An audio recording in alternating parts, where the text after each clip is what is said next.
ಬೆಂಗಳೂರು ಗ್ರಾಮಾಂತರ ಜಿಲ್ಲೆಯ ದೇವನಹಳ್ಳಿಯಲ್ಲಿ ಇಂದು ರಾಜ್ಯದಲ್ಲೇ ಅತ್ಯಂತ ವಿನೂತನವಾಗಿ ನಿರ್ಮಾಣಗೊಂಡಿರುವ ಹೈಟೆಕ್ ಪೊಲೀಸ್ ಠಾಣೆಯನ್ನ ಗೃಹ ಸಚಿವ ಡಾಕ್ಟರ್ ಜಿ ಪರಮೇಶ್ವರ್ ಅವರು ಉದ್ಘಾಟಿಸಿದ್ದಾರೆ. ಕಾರ್ಪೊರೇಟ್ ಕಚೇರಿಯ ಮಾದರಿಯಲ್ಲಿ ನಿರ್ಮಾಣಗೊಂಡಿರುವ ಈ ಠಾಣೆ ಈಗ ಎಲ್ಲರ ಗಮನ ಸೆಳೆಯುತ್ತಿದೆ. ದೇವನಹಳ್ಳಿ ಪಟ್ಟಣದಲ್ಲಿ ಕೋಟ್ಯಾಂತರ ರೂಪಾಯಿ ವೆಚ್ಚದಲ್ಲಿ ಈ ಐಷಾರಾಮಿ ಪೊಲೀಸ್ ಠಾಣೆಯನ್ನ ನಿರ್ಮಿಸಲಾಗಿದೆ. ಪ್ರೆಸ್ಟೀಜ್ ಗ್ರೂಪ್ನ ಸಿಎಸ್ಆರ್ ಅನುದಾನದಡಿ ಈ ಕಾಮಗಾರಿ ಪೂರ್ಣಗೊಂಡಿದ್ದು ಎಂದು ಅಧಿಕೃತವಾಗಿ ಪೊಲೀಸ್ ಇಲಾಖೆಗೆ ಹಸ್ತಾಂತರಿಸಲಾಯಿತು. ಈ ಉದ್ಘಾಟನಾ ಸಮಾರಂಭದಲ್ಲಿ ಗೃಹ ಸಚಿವರಿಗೆ ಆಹಾರ ಸಚಿವ ಕೆಎಚ್ ಮುನಿಯಪ್ಪ ಹಾಗೂ ಸಂಸದ ಡಾಕ್ಟರ್ ಕೆ ಸುಧಾಕರ್ ಅವರು ಸಾಥ್ ನೀಡಿದ್ದಾರೆ. ಈ ಠಾಣೆಯ ವಿಶೇಷತೆಗಳ ಬಗ್ಗೆ ಗೃಹ ಸಚಿವರು ಮೆಚ್ಚುಗೆ ವ್ಯಕ್ತಪಡಿಸಿದ್ದು, ಪ್ರಮುಖ ಅಂಶಗಳು ಹೀಗಿವೆ.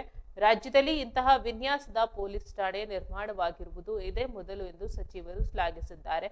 ಸುಸಜ್ಜಿತ ರಿಸೆಪ್ಷನ್ ಅಧಿಕಾರಿಗಳು ಮತ್ತು ಸಿಬ್ಬಂದಿಗೆ ಪ್ರತ್ಯೇಕ ಕೊಠಡಿಗಳು ಹಾಗೂ ವಿಶಾಲವಾದ ಸಭಾಂಗಣವನ್ನ ಇಲ್ಲಿ ನಿರ್ಮಿಸಲಾಗಿದೆ. 16 ಕೊಠಡಿಗಳಿದ್ದು ಪ್ರತಿಯೊಂದು ರೂಮ್ನಲ್ಲೂ ನೈಸರ್ಗಿಕ ಬೆಳಕು ಬರುವಂತೆ ಅತ್ಯಂತ ವೈಜ್ಞಾನಿಕವಾಗಿ ವಿನ್ಯಾಸಗೊಳಿಸಲಾಗಿದೆ. ಒಟ್ಟಿನಲ್ಲಿ ಪೊಲೀಸ್ ಇಲಾಖೆಗೆ ಹೊಸ ಚೈತನ್ಯ ನೀಡುವ ನಿಟ್ಟಿನಲ್ಲಿ ಈ ಹೈಟೆಕ್ ಠಾಣೆ ಸಹಕಾರಿಯಾಗಲಿದೆ. ದೇವನಹಳ್ಳಿಯ ಈ ನೂತನ ಪೊಲೀಸ್ ಸ್ಟೇಷನ್ ಈಗ ಇಡೀ ರಾಜ್ಯಕ್ಕೆ ಮಾದರಿಯಾಗಿ ನಿಂತಿದೆ.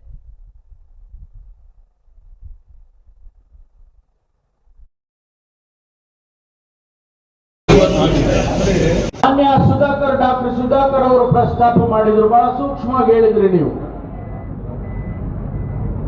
ರಿಯಲ್ ಎಸ್ಟೇಟ್ ದಂಧೆ ರಾಜ್ಯದಲ್ಲಿ ನಡೀತಾ ಇದೆ, ಬೆಂಗಳೂರಿನಲ್ಲಿ ನಡೀತಾ ಇದೆ ಅಂತೇಳಿ ಹೇಳಿದ್ರು. ನನಗೆ ಗೊತ್ತು ನೀವು ಎಚ್ಚರಿಕೆಯನ್ನ ಕೊಟ್ಟಿದ್ದೀರಿ ನಮಗೆ ಅಂತ. ಅನೇಕ ಸಂದರ್ಭದಲ್ಲಿ ನಾನು ಇದನ್ನ ಪ್ರಸ್ತಾಪ ಮಾಡಿದ್ದೇನೆ. ಯಾವ ಅಧಿಕಾರಿಯೂ ಕೂಡ ಪೊಲೀಸ್ ಇಲಾಖೆಯಲ್ಲಿ ರಿಯಲ್ ಎಸ್ಟೇಟ್ ಅನ್ನ ಮಾಡಕೂಡದು. ನಿಮ್ ಕೆಲಸ ಪೊಲೀಸ್ ಸ್ಟೇಷನ್ ಬಂದ್ರೆ FIR ಮಾಡಿ ನ್ಯಾಯ ಕೊಡ್ತಕ್ಕಂತ ಕೆಲಸ ಬಿಟ್ರೆ, ಪೊಲೀಸ್ ಸ್ಟೇಷನ್ ನಲ್ಲಿ ಕೂತ್ಕೊಂಡು ನೀವು ಅವರಿಗಿಷ್ಟು ಇವರಿಗಿಷ್ಟು ನ್ಯಾಯ ಪಂಚಾಯಿತಿ ಮಾಡಿ ಹಣ ವಸೂಲಿ ಮಾಡ್ತಕ್ಕಂಥದ್ದು ಆಗಬಾರದು. ಇದನ್ನ ಬಹಳ ಕಠಿಣವಾಗಿ ನಾನು ಹೇಳಿದ್ದೇನೆ. ಅದರಲ್ಲೂ ಈ ಭಾಗದಲ್ಲಿ ದೇವನಹಳ್ಳಿ, ಯಲಹಂಕ, ಈ ಭಾಗದಲ್ಲಿ ದೊಡ್ಡಬಳ್ಳಾಪುರ, ಈ ಭಾಗದಲ್ಲಿ ಬೆಲೆ, ಭೂಮಿಯ ಬೆಲೆ ಚಿನ್ನದ ಬೆಲೆಗಿನ್ನ ಜಾಸ್ತಿ ಆಗಿದೆ.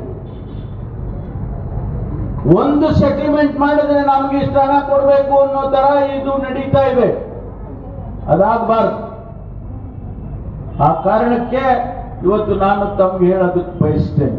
ನಾನು ಇಷ್ಟೆಲ್ಲ ಹೇಳ್ತೇನೆ, ಮೊನ್ನೆ ಗೃಹ ಸಚಿವರು ಗಮನಕ್ಕೆ ತರುವಂತದ್ದು, ಈ ಗ್ರಾಮೀಣ ಜಿಲ್ಲೆ ಇವತ್ತು ನಮಗೆಲ್ಲ ಕೂಡ ಗೊತ್ತಿದೆ, ಬೆಂಗಳೂರು ಉತ್ತರದ ಕಡೆಗೆ ಬಹಳಷ್ಟು ಬೆಳೀತಾ ಇದೆ. ಅನೇಕ ಕೈಗಾರಿಕೆಗಳು ಬರ್ತಾ ಇದೆ, ದೊಡ್ಡ ದೊಡ್ಡ ರಿಯಲ್ ಎಸ್ಟೇಟು, ಹೀಗೆ ದೊಡ್ಡ ಬಡಾವಣೆಗಳು ಕೂಡ ನಿರ್ಮಾಣ ಆಗ್ತಾ ಇದೆ. ಹಾಗಾಗಿ ಜಮೀನಿಗೆ ಬಹಳಷ್ಟು ದೊಡ್ಡ ರೀತಿಯಲ್ಲಿ ಬೆಲೆ ಬಂದಿದೆ. ಯಾವಾಗ ಜಮೀನಿಗೆ ಬೆಲೆ ಬರ್ತದೆ, ಜನರಿಗೂ ಕೂಡ ಸಾಮಾನ್ಯವಾಗಿ ಆಸೆ ಇರ್ತದೆ. ಆ ಆಸೆಯಿಂದ ಬಹಳಷ್ಟು ಇಲ್ಲಿ ರಿಯಲ್ ಎಸ್ಟೇಟ್ ವ್ಯವಹಾರಗಳಲ್ಲಿ ಬಹಳಷ್ಟು ಲೋಪಗಳು ಕೂಡ ಆಗ್ತಾ ಇರ್ತದೆ.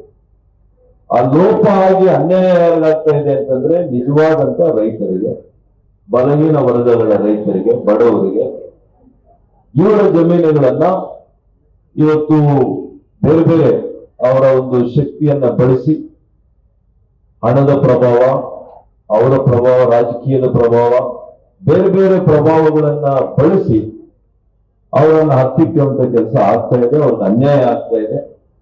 ಇದರ ಕಡೆ ನಿಮ್ಮ ಅಧಿಕಾರಿಗಳು ಬಹಳಷ್ಟು ಸೂಕ್ಷ್ಮವಾಗಿ, ಗಂಭೀರವಾಗಿ ತೆಗೆದುಕೋಬೇಕು.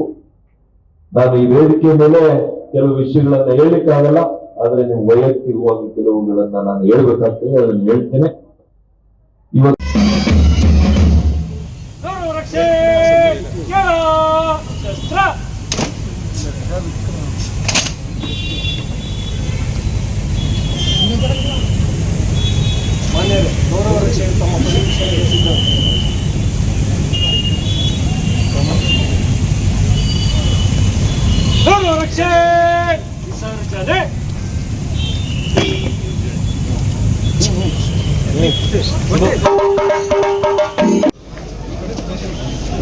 ओम ध्रुवं राजा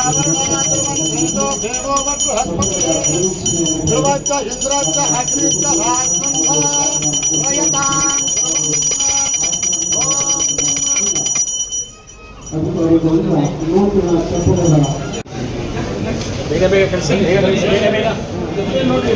ಫಸ್ಟ್ ಅಬ್ಸರ್ವ್ ಮಾಡೋದು, ನ್ಯಾಚುರಲ್ ಲೈಟ್ ಬರುತ್ತೆ, ನ್ಯಾಚುರಲ್ ಏರ್ ಬರುತ್ತೆ.